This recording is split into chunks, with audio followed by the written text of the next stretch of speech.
In exactly 6 seconds, Jasmine Crockett slammed a classified folder on the table, and the entire chamber went ice cold. Her voice didn't shake, but J.D. Vance's hands did, because inside that folder was the scream of a 12-year-old girl buried under his law. Flashbulbs fired. Hearts stopped. America leaned in. What truth was so explosive? It left a U.S. senator paralyzed on live television. The red tally light blinked once and then locked solid. Live. No edits, no delay. Every camera in room 214 of the Rayburn House office building turned toward the oak-paneled dais, capturing what was meant to be a routine hearing on federal oversight on reproductive justice policies. But everyone in that room, congressmen, aides, press, and the American public watching from home, felt the air shift. This wasn't going to be routine, not today. Senator J.D. Vance leaned into his microphone with the practiced ease of a man who thought the room already belonged to him. His fingers danced across his printed statement like a sermon he'd rehearsed a dozen times. Let me be very clear, he began, the corners of his mouth curling ever so slightly. We're not here to debate emotion. We're here to restore accountability. Because in a civilized nation, life is not optional. Life is responsibility. A few murmurs rippled from the gallery, quickly hushed by the gavel of the committee chair. But J.D. wasn't done. He lifted his eyes directly at the camera lens. Not at Jasmine, at the audience. Abortion, he said, enunciating the word like a slur, is not a right. It's a failure.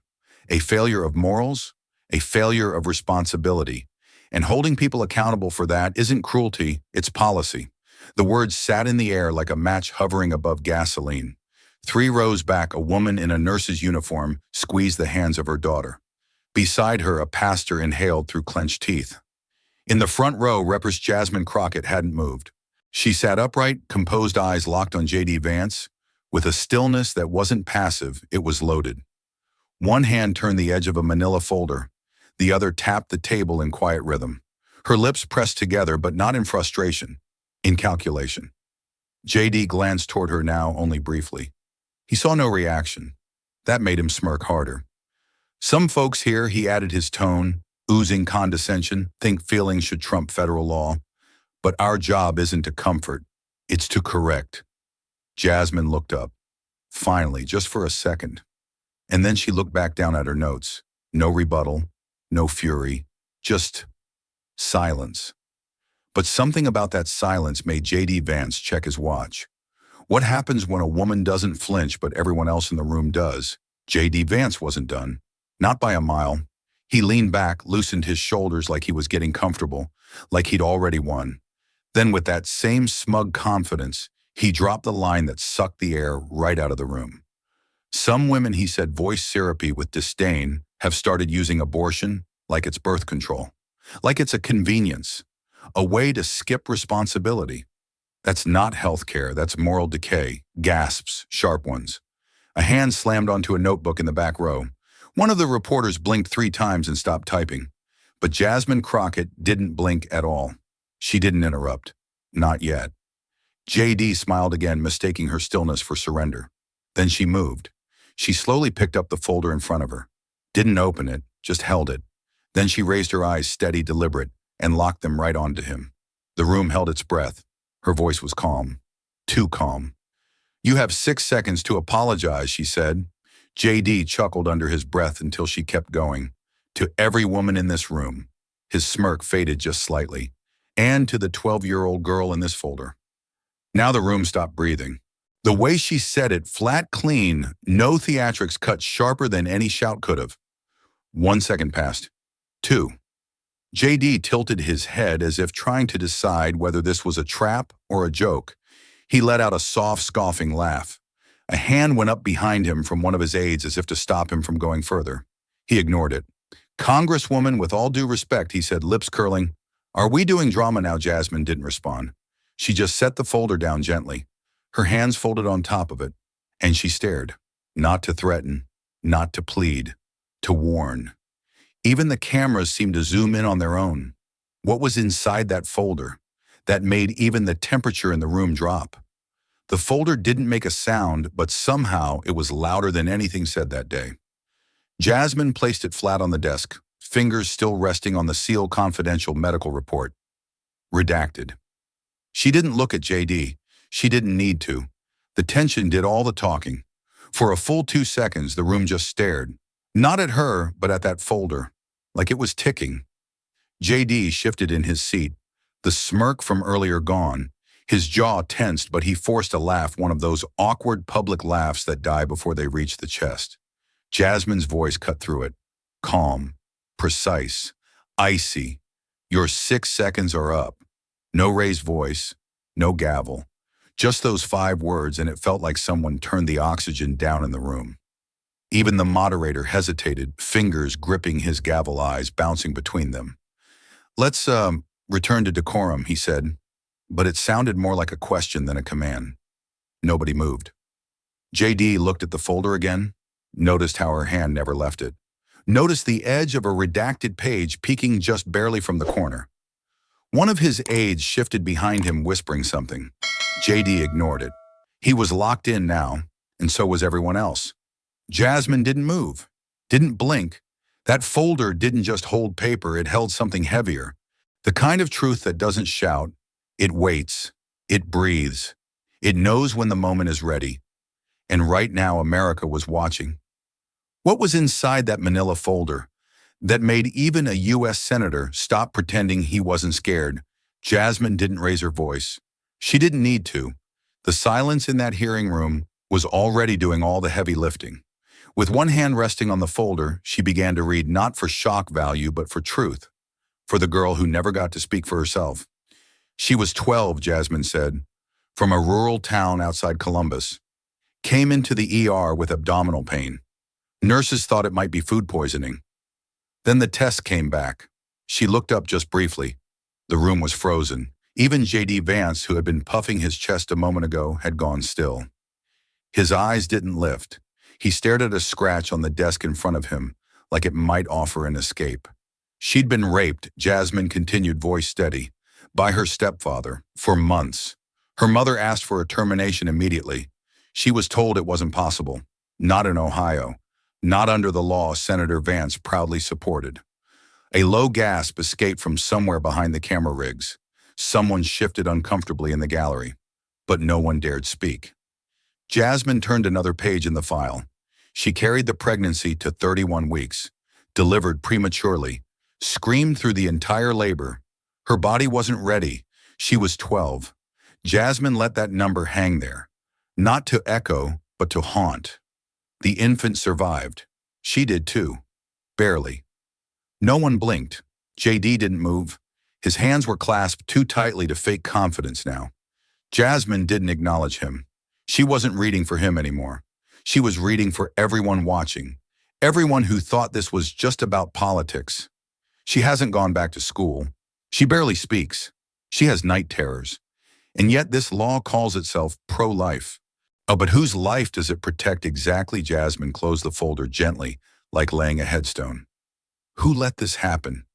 And why is no one being held accountable? Jasmine didn't say another word. She reached beneath the folder, pulled out a small black recorder, and placed it on the desk. Her thumb hovered over the play button for just a second, then pressed. The room filled with static. Then a soft voice crackled through. It wasn't loud. It didn't need to be. Just a child, her voice thin, high-pitched, trembling. I don't want to be a mommy. I want to go home. I want to go to school. There it was. No legal brief could bury it. No press release could spin it. The truth wasn't coming from a politician. It was coming from a little girl who hadn't even hit her teenage years. Her pain wasn't hypothetical. It was recorded. Permanent. A line of text flashed on the courtroom screen in clean white font, audio, released with parental consent. Identity protected. Some in the room looked away. One female senator pulled her glasses off and wiped her eyes with the sleeve of her blazer. A congressional aide behind JD Vance bit his lip, trying not to cry on national television. JD shifted in his seat and finally opened his mouth. Madam Chair, this is highly irregular, he began, but Jasmine didn't let him finish. For once, she said sharply, her voice cutting through the chamber like a blade let someone else speak. JD's mouth hung open, caught mid-rebuttal, but nothing came out, because there was no counter-argument for that voice. That wasn't debate, that was trauma. And it came straight from the mouth of the policy's victim. The clip played one more time. "I want to go home. I want to go to school." Jasmine let the silence return, but this time it wasn't empty. It was full of something raw, something holy. A nation was listening not to her, but to a child they had never met and could never forget. What happens when a little girl says what no grown man in power has the courage to admit? JD cleared his throat. Twice. He leaned toward the mic like he still had control, like the last 5 minutes hadn't happened. "Look," he began, voice shaky but forced into formality. "We're talking about complex situations here. Nuance matters. These laws are not about punishing children. They're about protecting life. There are exceptions. No policy is perfect." But no one clapped. No one nodded. Jasmine didn't wait this time. She leaned in slow and steady, like she was about to deliver the final blow, and not just to his argument, but to his image. "You helped write the rule that crushed her," she said, eyes locked on him. "Now you want to rewrite your name in the story." JD flinched, just slightly. But it was enough. Enough for the camera to catch it. Enough for the viewers at home to see it the moment the armor cracked. From the far left corner, a veteran congresswoman whispered, just loud enough to be heard on mic. "Let her speak." JD glanced at her, then back at the table. He didn't try again. The words were gone, and this time they weren't coming back. Jasmine didn't gloat. She didn't even look satisfied. She just sat back in her chair, folded her hands, and waited. Because silence now was his. But is silence enough when the damage has already been done? Jasmine reached for a second folder. This one was darker, heavier. The label read simply, "Patient B." No names, no headline. Just another story the system hoped would stay buried. She held it for a moment in both hands, almost like it deserved to be carried differently. Then she opened it. She was 42. Jasmine said, her voice low but sharp. From Dallas. She was raped by a coworker in the back of a supply truck. Filed the report. Got the rape kit. Did everything right. And still, she was denied care. JD shifted again, but Jasmine didn't look at him. She was done talking to men who didn't listen. She flipped the first page and continued, eyes scanning the room, now meeting faces, not power. She was 10 weeks pregnant. Doctor said he couldn't touch her. Hospital said it could be criminal under state law, so they turned her away. Jasmine's hands didn't tremble, but her voice cracked just enough to sting. She started bleeding 2 days later. In the parking lot of a Walmart, alone. She miscarried in the back seat of her own car. Gasps broke through the gallery. Audible. Raw. This wasn't politics anymore. It was cruelty in plain clothes. Jasmine turned to the camera. Not by accident, not by instinct, but by design. "These aren't hypotheticals," she said, eyes locked to the lens. "They're women. And they're dying in parking lots while men in suits smile on TV. It landed like a punch to the throat. One man in the back stood up, couldn't help himself, and clapped once hard. Then again, security gestured for him to sit. He did, but not before muttering, "She's right," loud enough for the microphone to catch. JD said nothing.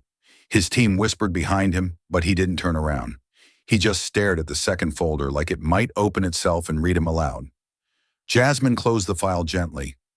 Because if the law won't speak for these women, someone has to. And if these stories make us uncomfortable, then maybe we've been protecting the wrong people all along. JD Vance leaned forward, both hands gripping the microphone like he could hold the moment down with sheer force. His voice, louder now, echoed across the hearing room like a man desperate to snatch back control. "This is about policy," he barked, "not storytelling. We're not here to trade tragic anecdotes. We're here to legislate what's right." But the room wasn't with him anymore. There were no nods, no polite chuckles. Even the Republican aides had gone still.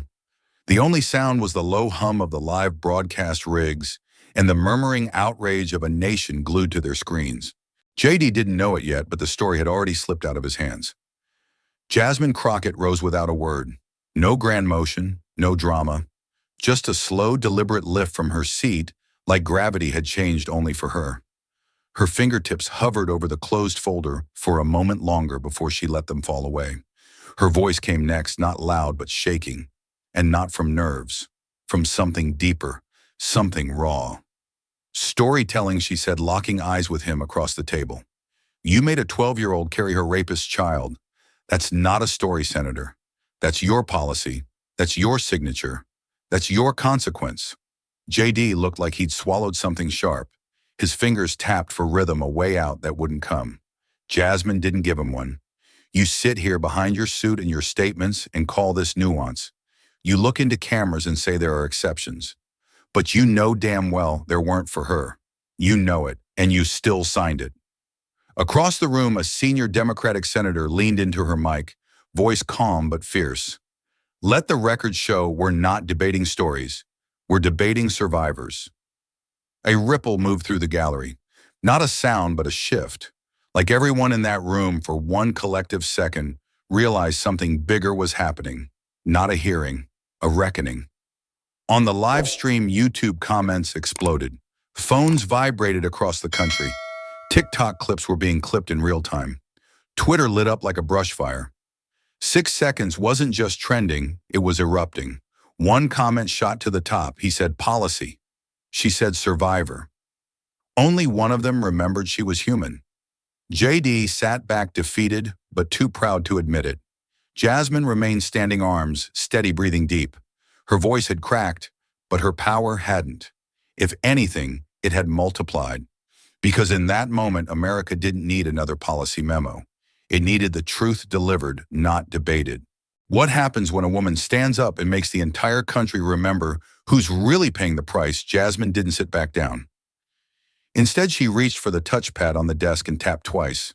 The wall-mounted monitor behind her blinked, then faded from the seal of the Oversight Committee to a grainy video feed. Blurry, dim. A face appeared, softly pixelated features obscured. A hood pulled up, eyes shielded by light distortion. But the voice that followed, it cut straight through the chamber. I'm Jane, the girl said, though everyone already knew. I'm 12, or I was 12 when it happened. I don't really feel like a kid anymore. A chill spread across the room like cold water down the spine. Jasmine didn't speak. She stepped back and let the voice speak for itself. I didn't ask to be a part of this. I didn't ask to bleed for 7 hours in a hospital while people argued about what they were allowed to do to help me. They told me they were sorry, but sorry didn't stop the pain. Sorry didn't change the law. On screen, the girl's image flickered slightly, but her voice never wavered. You don't know what it's like to be 12 and pregnant, she said slowly. But he does. He made it law. JD jolted upright. This is completely out of he started, but the gallery rose in one unified wave. Let her speak, someone shouted. Another added, sit down, and the roar swallowed him whole. He froze, caught between anger and panic, arms stiff by his sides. No microphone could save him now. The girl's voice lowered so soft it forced everyone to lean in. I didn't get a choice. I got silence. And now I'm not the only one who has to live with it. The video froze, then disappeared. Black screen. No outro. No statement. Just quiet. Jasmine walked back to her seat as if nothing more needed to be said. Her eyes never touched JD again, because the damage wasn't hers. It was his. And now, the whole country had heard it. What happens when the girl they tried to erase shows up on live television and tells America exactly who failed her? The gavel came down hard once, then twice. This hearing is adjourned, the chair announced, but his voice barely registered. The room was still processing what they'd just witnessed. Not a debate, not a hearing, a reckoning. JD Vance stood stiffly, face pale, eyes unfocused. He didn't look at anyone. Not his aides, not the press, not even the cameras that once chased his sound bites. His team closed in tight, forming a wall as they hurried him out the chamber doors. No statements, no spin, just silence. Jasmine remained seated, still, composed, like the storm had passed but left its mark. Then row by row they rose. First a congresswoman from Minnesota, then a Republican from Michigan, then another, and another, until the entire room was on its feet. Both sides, every chair empty, all eyes on her. A single clap started it, then dozens. Slow, purposeful, not for drama but for respect. A kind of respect that doesn't come from party lines, but from truth that can't be denied. Jasmine didn't bow, didn't wave. She just placed her hand over her chest and nodded once. Outside, news vans spun live coverage into overdrive. MSNBC cut in mid-interview to air the moment again. Rachel Maddow, visibly shaken, looked straight into the camera and said, "That may have been the most courageous 6 seconds in congressional history. Twitter was on fire. TikTok clips hit 5 million views in under an hour." Fox tried to pivot. CNN leaned in, and America couldn't look away. Because what Jasmine Crockett did wasn't theater. It wasn't strategy. It was conviction served cold, sharp, and live. And if one voice could turn a hearing into history, what else might it change next? Jasmine walked back into her office, heels quiet on the tile, heart still pounding like she'd left part of it in that chamber. The door clicked shut behind her, but the sound didn't bring peace, it brought weight. The kind that follows you after a battle even when you win. She didn't speak. She just sat, exhaled, and stared at the folder, still in her hands. Her phone lit up. Mom on the screen. She picked up, expecting silence. Instead, her mother's voice came through, warm, cracked, full of pride. "You didn't raise your voice," she said softly. "You raised all of ours." Jasmine closed her eyes and let it sink in.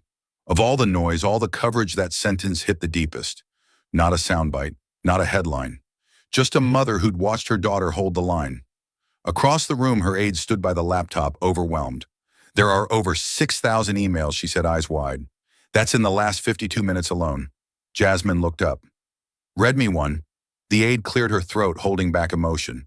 "My daughter watched you tonight. She's 9. When it ended, she said, 'I want to be like her.'" Jasmine didn't speak. She didn't have to. Her eyes brimmed, but she blinked the tears back. Not because she was trying to be strong, but because this moment wasn't hers alone anymore. It belonged to every girl who had been silenced, every mother who never got justice, every voter who'd stopped believing that anyone in power would ever speak for them. And tonight, they heard her. Could it be, after everything, that this is how the next generation of justice begins? The PBS studio was quiet. No live audience, no breaking graphics, just soft lights, a single camera, and Jasmine Crockett, seated in a simple navy jacket, hands folded, eyes steady. The anchor asked her what the country had been waiting to hear. "What made you say it? Those exact words, 'You have 6 seconds to apologize.'" Jasmine didn't blink. She didn't rehearse. She didn't spin. She answered like she did everything else, with truth. "Because silence has always been used against us," she said. "But when used right, it becomes power." She spoke of Jane Doe, of the folder, of the laws written by men who never had to live with the consequences. She didn't cry. She didn't preach. She just told the truth and trusted the nation to feel the weight of it. Then came the final question. "What do you think America needs right now?" Jasmine looked straight into the lens, the way she had looked into J.D. Vance's eyes. Calm, clear, no fear. "America doesn't need louder men," she said. "It needs braver women." That was it. The camera didn't pan. It didn't zoom. It just followed her quietly as she stood, thanked the crew, and walked out of frame. She walked into the dusk, not to rest, but to prepare. Because tomorrow the silence ends for someone else. And as she disappeared into the glow of dusk, the screen faded to black. White text appeared. "Some stories are born in silence and remembered forever." There was a moment when all of America fell silent, just to hear the trembling voice of a young girl who had once been forced into silence. Those 6 seconds didn't just expose a policy, they awakened a conscience in a nation that had grown too comfortable looking away. If it were you standing before injustice, would you stay silent or speak? Share your thoughts below. Your voice might be the one the world needs to hear. If this story made you pause, don't just scroll past. Like, share, and subscribe to Hill Insights, where silence becomes a spotlight and justice finds its voice. Tap the bell, because the next 6 seconds could belong to you. Which moment shook you the most? Tell us in the comments. Your voice matters more than ever. This dramatized story is inspired by real struggles and real people. All characters and dialogue are fictionalized for commentary and education. It is not intended to defame or mislead, but to inspire reflection and civic awareness. Thanks for watching. The truth isn't finished, it's just waiting. for someone brave enough to listen.